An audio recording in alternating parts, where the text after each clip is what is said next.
I first noticed the mother dog near the back road behind our fields, where people sometimes dump waste. It wasn't a place anyone paid attention to.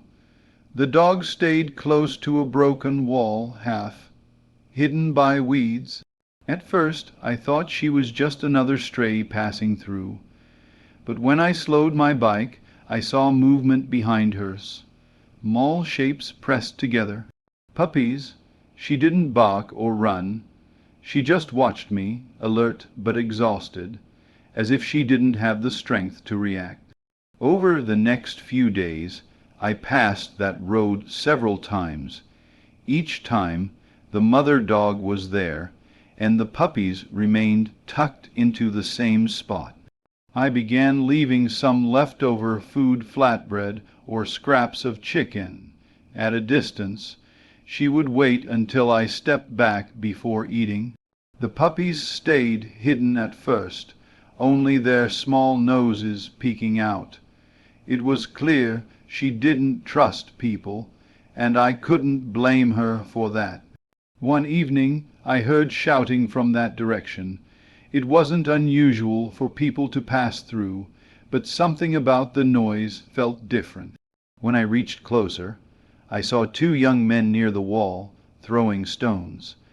The mother dog was trying to shield her puppies, moving back and forth, confused and panicked. I shouted at them to stop. They laughed it off and walked away, but the damage had already been done. The dog was limping, and the puppies were crying. I approached slowly after they left. The mother dog didn't growl, but she watched me closely. There was blood on her side, not a deep wound, but enough to worry me. One of the puppies had a small cut near its ear. I didn't try to touch them. I just placed food and water nearby and sat a little distance away. It took a long time before she moved to eat. Even then, she kept looking at me, as if unsure whether I was any different. That night I couldn't stop thinking about them. The area wasn't safe, especially if people kept coming by.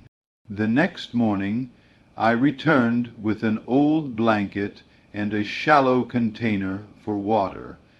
I placed them near the wall, trying to make the space a little more comfortable. The mother dog seemed weaker. She didn't stand as quickly as before, and her movements were slow, careful, like she was trying to avoid pain. On the third day after the incident, I brought some antiseptic solution and a cloth. I wasn't sure how close she would let me get.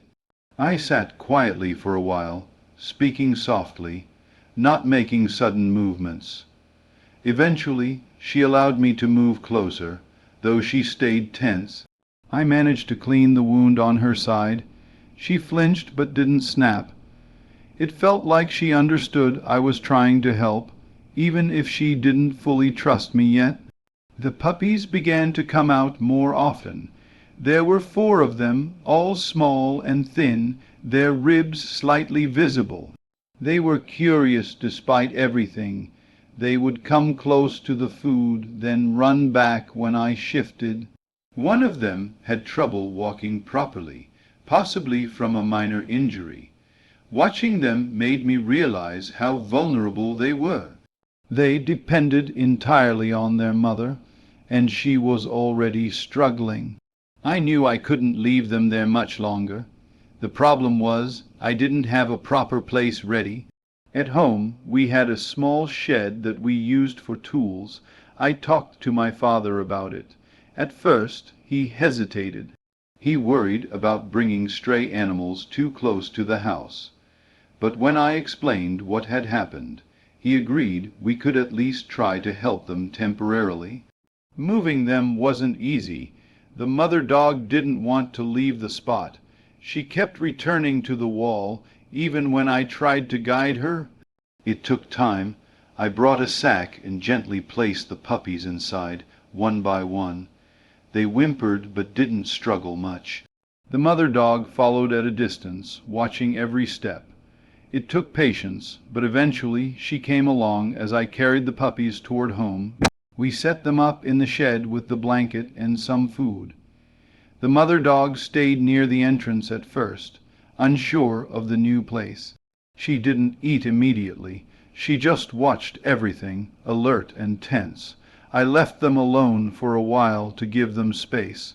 When I checked later, she had moved closer to the puppies and the food was gone. It was a small sign, but it meant something. Over the next few days, their condition improved slightly. The mother dog's wound began to heal, and she started eating more regularly. The puppies became more active, moving around the shed and even playing a little. The one with the limp was still slower, but it was improving.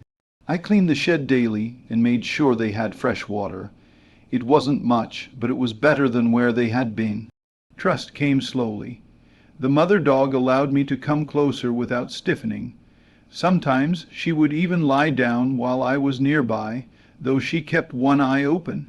The puppies grew more comfortable with me. They would approach and sniff my hands, occasionally wagging their tiny tails. It felt like they were starting to see me as part of their routine, not a threat. One evening there was a storm. The wind was strong, and rain started coming down heavily. I went to check on them, worried about the shed. They were all huddled together, but they were dry and safe. The mother dog looked at me briefly, then rested her head back down. It was a simple moment, but it felt like she trusted that they were safe there. As the weeks passed, the puppies grew stronger. They began exploring outside the shed, always staying close to their mother. Their energy returned and their bodies filled out. The injured puppies started walking normally again. I began asking around if anyone would be willing to adopt them once they were old enough. I didn't want them to end up back on the streets. Looking back, I still think about that first day near the broken wall. If I had just passed by, things might have turned out very differently for them. The mother dog didn't ask for help, and she didn't trust easily, but she kept going, even after what had happened, trying to protect her pup is the only way she knew how. All I really did was step in at the right time. Sometimes that's enough to change what happens next.